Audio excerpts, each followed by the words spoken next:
With so much entertainment, so much drama, Jack Lisowski, you are through to the quarterfinals for the first time ever at the Crucible. How on earth are you feeling?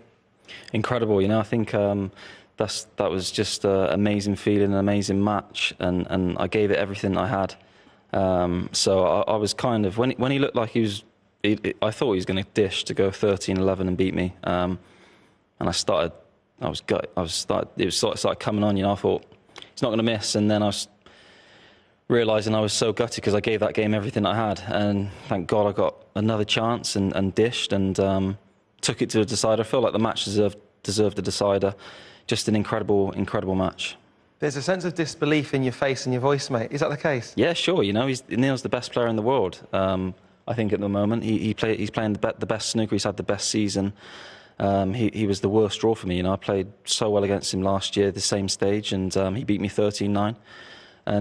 But you know, sometimes you just got to sort of think you can't keep letting these guys beat you. You know, you're gonna either stand up to them or not. And so I feel like the last 3 days I was trying my best to do that. You know, I gave it everything I had, like I said, and to just pip him at the end now on sort of the last red is just incredible match. Could we possibly go through some of that last final frame?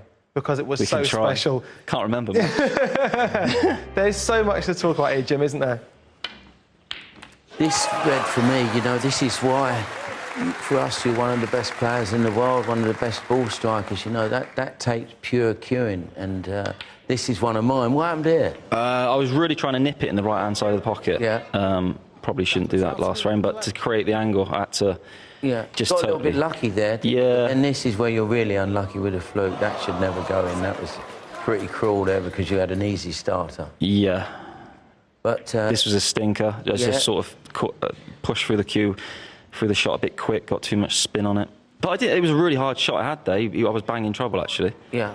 But, you know, has Peter Ebdon worked on your safety as well as your mindset stuff? Has he been working on... No, we haven't spoke anything about safety, to be honest with you. Okay. And then Neil's missed a few long ones in the last frame. That was sort of the difference, I think. He was potting them all match, and then he must have been feeling slightly under pressure. You know, it happens to everyone. So. Of course. Now, once he misses this ball here, I'm looking up at the screen. Yeah, I saw sort of the whites going up at pace. When it caught the pink, I thought, OK, and I knew the red wasn't going in, even though it's hanging. And then this, I thought I might have sort of slightly put it right jaw. It held, and then the crowd like screamed. I was like, oh God, I think I've won now. Is that the best you've ever felt as a snooker player? 100%. You know, that's the best feeling I've ever had, because I gave it everything, and you know, that's the hardest I've ever worked for a game. It's a 3-day event, and hey, we go again tomorrow, but I'm pretty tired, to be honest with you. I'm going to sleep well tonight. Wait, how did you respond to that 147? How did you come back from that? Because that, obviously, as a snooker player, you go, congratulations, that was unbelievable. But you've got to now try and ask your own question yourself.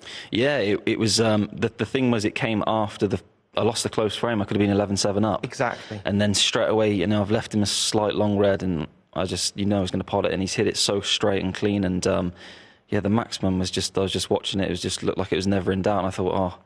Here he goes, you know, he's got it. He's got the bit between his teeth, and he never looks like he's going to miss when that sort of happens. And you know, I think what changed it, to be honest, I was 11-10. I had an interval. I needed that interval. Hit a few balls. Didn't feel great, but I was sort of getting back together. And then 11-10, I potted a good red in the middle and made an 80 out of nowhere. I think that frame sort of kept me alive. It gave me a bit of belief, and then I could have gone 12-11 up, twitched to green. It's just sort of... Yeah, well, I think you sort of I think you just thought your cue action would get you through that shot. Yeah. Give it enough of a hit. No, I thought float it. I thought don't hit it too hard. And I just ended up duffing it a little bit. Sort of like decelerated a little bit. Maybe slightly, yeah. But pushed the green to the left-hand jaw, and then he dished. And But that 80, sorry to interrupt you, to go in the interval and hit a few balls, there was probably a time where you wouldn't have gone to the interval, and you'd have just thought, well, you know, that's how the game's gone. Yeah. But now you're doing all the right things. You've gone in and hit a few balls and got your timing back. And it works. I never realised that can help you. I've never done that before, apart from this time. I talked to you very quickly about your granddad, because your name obviously comes from Ukrainian stock. We know what's going on in Ukraine right now.